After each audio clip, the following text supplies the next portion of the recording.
நானே ஒரே துக்கத்துல இருக்கிறேன். காட்டுங்க மாத்தி குத்துறானுங்களே. காட்டுங்க காட்டுங்க. என்னது காட்டுங்க? அதான் அசிங்கப்படுத்துறியா நீ? நான் ஓடி போயிடு ஒரு முறைக்கு. சரி இதோட சைஸ்க்கு இதோட சைஸ் டிஃப்ரெண்ட் ஆஃப். ஸ்டார்ட் பண்ணுங்க. சவுண்ட் எப்படி இருக்குன்னு கேட்கலாம்.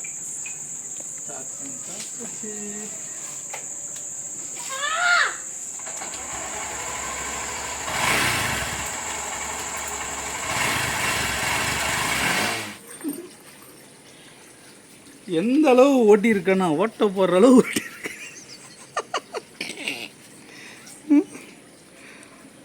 ஓட்ட போடுற அளவுக்கு ஓட்டி இருக்கேன்னா பார்த்துக்கிங்க வண்டி.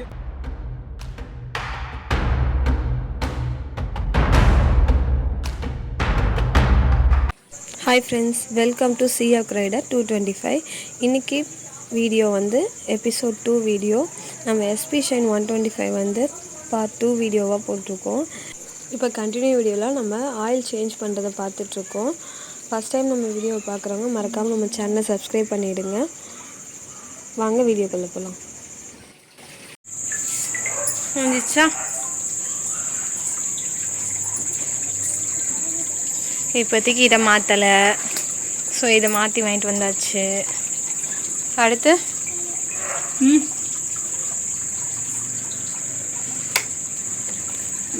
இது ஆன் ஆகலை டிஸ்பிளே. ஸோ போயிட்டு வந்ததுன்னா மொத்தத்தில் 3 ப்ராப்ளம் கூட தெரியாது வழங்குற மாதிரி. சரி க்ளோஸ் பண்ணிட்டீங்களா? க்ளோஸ் பண்ணிட்டீங்களா? லைட்டு மட்டும் தான் சரியாகுது.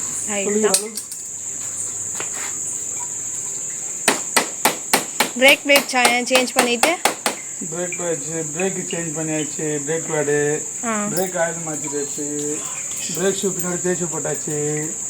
பிரேக் அங்கேயே சரி அங்கே இன்னும் சரி பண்ணல. Brake oil மாற்றிருக்கு.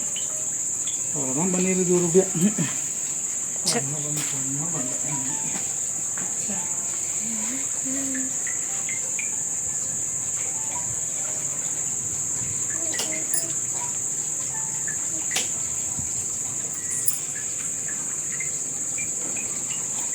ஆன் பண்ணுறீங்களா?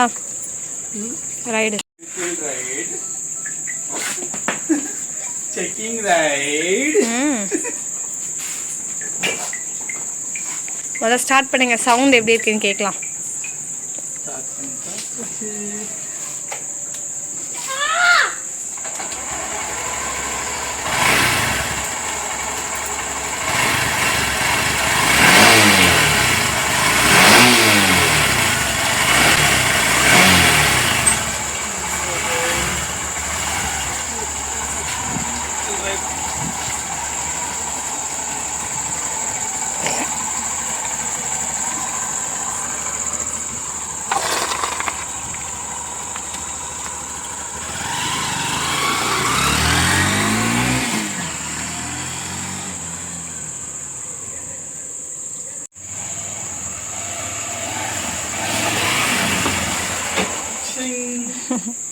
Okay ready. இன்னைக்கு வாங்கல 2 சொதப்பல்ப்பா. ஒன்று இந்த பிரேக்கு, ரெண்டாவது இந்த டிஸ்பிளே. ஃபஸ்ட்டு இந்த பிரேக்குக்கு மாற்றி கொடுத்துட்டாங்க. அவங்ககிட்ட அப்பயே கேட்டேன் BS6 கொடுங்கன்னா இந்த பியரில் கொடுத்துட்டாங்க. இது ஒன்றும் வேலையாகலை. ரெண்டாவது இந்த டிஸ்பிளே அங்கெல்லாம் ஒர்க் ஆகிட்டு இருந்தது. வர வேலை திடீர்னு பார்த்தோன்னா திடீர்னு ஒர்க் ஆகலை. அதுவே என்ன பண்ணுறதுன்னு தெரியல. நான் ஃபோன் பண்ணி இன்ஃபார்ம் பண்ணிட்டு நாளைக்கு வர சொல்லியிருக்காங்க, எடுத்துகிட்டு போகணும். அதுக்கப்புறம் பார்த்தோன்னா இதில் டிஸ்க் பேட் மாற்றிருக்கேன். அதுக்கப்புறம் இதில் வந்து ஆயிலை மாற்றியாச்சு. டிஸ்க் ஆயிலை இது எவ்ரி இயருக்கு ஒன்ஸ் மாற்றியே ஆகணும். அப்படி இல்லைன்னு கேட்டிங்கன்னா உள்ளே கட்டிடும். பிரேக் பிடிக்கிறதுலாம் நிறைய ப்ராப்ளம் வரும். நார்மலாகவே இந்த பிரேக் வந்து வண்டி பிடிக்கிறது பிரேக்கை பிடிச்சா 10 ஊருக்கு அப்புறம் தான் நிற்கும். இதில் ஊற்றலைன்னா அப்புறமேல 10 ஊருக்கு முன்னாடி இருந்து ஒரு 7 ஊருக்கு முன்னாடி நிற்கும் அப்படின்னு வச்சுப்போம். எங்கே இருக்காங்க? அதுக்கப்புறம் என்ன பண்ணியிருக்கோம்? இந்த வரேன். அதுக்கப்புறம் என்ன பண்ணோம்? அதுக்கப்புறம் இன்ஜின் ஆயிலும் ஆயில் ஃபில்டரும் மாற்றிருக்கோம். ஓகே. அதுக்கப்புறம் என்ன பண்ணியிருக்கோம்? பின்னாடி இருக்க பிரேக்கு ஷூவை தேய்ச்சி போட்டிருக்கோம். பிரேக் ஷூ நல்லா தான் இருக்குது, இருந்தாலும் தேய்ச்சி போட்டிருக்கோம். பிரேக் ஷூ நல்லா இருந்தாலும் பிரேக் பிடிக்க மாட்டேங்குது. அதனால் தேய்ச்சி போட்டிருக்கோம் கொஞ்சம். அதனால் சரி ஓகே. அதுக்கப்புறம் புதுசாக நம்ம சீட் கவர் மாற்றிருக்கோம். Tank cover. Oh sorry, tank cover மாட்டியிருக்கோம். டேங்க் கவர் நல்லா இருக்குதான்னு தான் தெரியல, இருந்தாலும் ஜஸ்ட் 250 ருபீஸ் தான் சொல்லியிருக்காங்க, அதனால வாங்கினேன். நல்லா தான் இருக்குது, போதும் நம்மளுக்கு இது. வண்டியை துடைக்கலையா? ரைடு போயிட்டு வந்தோம், வண்டியை துடைக்கல. வண்டி அந்த மீட்ரு மாற்றாமல் அது எதுவுமே பண்ண முடியாது. ஏன்னா அது மீட்ரு ஆல்ரெடி ஒரு மாற்ற போய் இந்த லட்சத்தில் தான் இருந்தது வண்டி, அதனால் அப்படியே இருக்கட்டும்னு வச்சுருக்கேன். நாளைக்கு போய் அவர்கிட்ட ஃபஸ்ட்டு அந்த மீட்டரை கொடுத்துட்டு என்ன ப்ராப்ளம்ன்றதை பார்த்துட்டு அந்த மீட்டரை மாற்றிட்டாங்கன்னா அதுக்கப்புறம் இந்த வண்டி ஆஸ் யூஷுவல் புது வண்டி மாதிரி வாஷ் பண்ணி எடுத்துகிட்டு வந்து நிப்பாட்ட வேண்டியது தான். ஓகே, சரி. இன்னைக்கு அந்த வண்டியோட 30th டே. ஆமாம், ஆனால் அந்த வண்டியை நீங்கள் தொட்டு கூட பார்க்கல. வண்டி only for long drives. My beauty queuing. நான் பிளாக் பால் கப்பல்னு பேர் வைக்கலான்னு பார்த்தேன், கடைசியில் சீ ஹார்ட்னு வந்துருச்சு. பரவாயில்ல, கடல் இருந்தா என்ன, கடலில் நீந்துற கப்பலாக இருந்தால் நம்மளுக்கு வண்டி ஓட்டுறது தான் முக்கியம். இப்போதைக்கு இந்த வண்டியில் வந்து இந்த வண்டியில் என்ன மாட்டியிருக்கும், இந்த வண்டியில் ஒரு ரவுண்டில் வெறும் பிபிஎஃப் ஓட்டி இருக்கும்.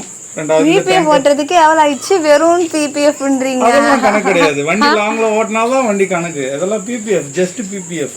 லாங்கில் ஓட்டுறதுக்குலாம் நீ இதை விட நிறைய கொடுக்கணும் காசு, அப்போ தான் லாங்கில் போகும் வண்டி. ஓகே, அதுக்கப்புறம் இந்த டூம் ஒன்று மாட்டியிருக்கும், ஸ்கூப்பு மாட்டியிருக்கும். அதுக்கப்புறம் இதுல வந்து வண்டிக்கு நம்பர் பிளேட் வந்துச்சு, இப்போதான் வந்துச்சு. நம்பர் பிளேட் இப்போதான் வந்துச்சு. அதுக்கப்புறம் இந்த டேங்க் கவர் மாத்தி இருக்கும், அவ்வளவுதான். இந்த வண்டியில இன்னும் அட்ஜஸ்ட் பண்ண வேண்டியது நிறைய இருக்கு. இன்னும் இந்த வண்டிக்கு நம்ம கால் வச்சு கார் போடணும், பின்னாடி ஒரு லக்கேஜ் பேக் வைக்கணும், இங்க ஒரு ஸ்டாண்ட் வைக்கணும், ஃபுட் ரெஸ்ட் வைக்கணும். முக்கியமா இந்த வண்டியோட சீட்டை பெருசாகணும்.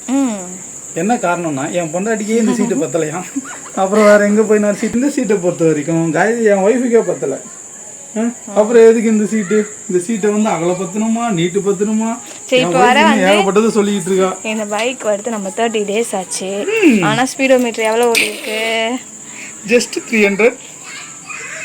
இங்கே வரலையே இன்னும். வெயிட் வெயிட் வெயிட் வெயிட்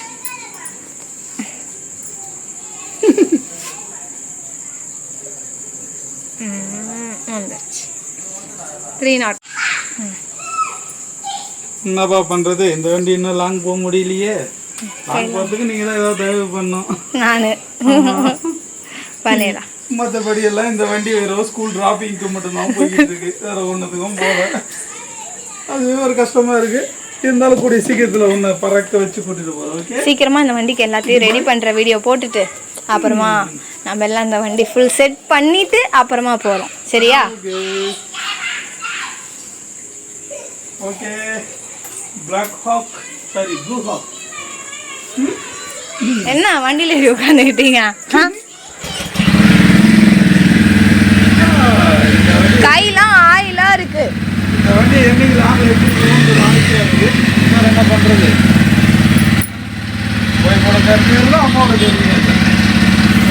அப்படியே நிறுத்திட்டு கவர் போட்டு க்ளோஸ் பண்ணுங்க. கவர் போடுங்க திருப்பி. நாளைக்கு காலைல என் பையனை ஸ்கூலில் கொண்டு போட்டு திருப்பி ஓப்பன் பண்ணுவோம். வந்துட்டார். இன்னைக்கு ஆஃபீஸ் போயிட்டு வரும்போது அப்படியே டிஸ்பிளே மீட்டரையும் மாற்றிட்டு வந்துடலான்னு சொல்லிட்டு கிளம்புறோம். இன்னைக்கு டிஸ்பிளே மீட்ரு இப்போ மாற்றிட்டு வந்தாச்சு. நம்ம வண்டிக்கு வந்து டோட்டலாக 7000 செலவாயிருக்கு. டிஸ்பிளே மீட்ரு வந்து 2500 ரூபா, அண்ட் லைட் உடச்சிருந்தது மாற்றினதுக்கு 1500. அப்புறம் ஆயில்ஸ் ஃபில்டர், ஆயில் வாங்கினது, மற்றது இந்த வண்டிக்கு நம்ம கொஞ்சம் கொஞ்சமாக மாற்றினது எல்லாமே சேர்த்து டோட்டலாக 7000 ஆகிடுச்சு. எஸ்பி ஷைனும் நம்ம இப்போ முக்கால்வாசி ரெடி பண்ணிட்டோம். அடுத்து இன்னொரு வீடியோவில் உங்களை மீட் பண்ணுறேன். பாய் பாய்.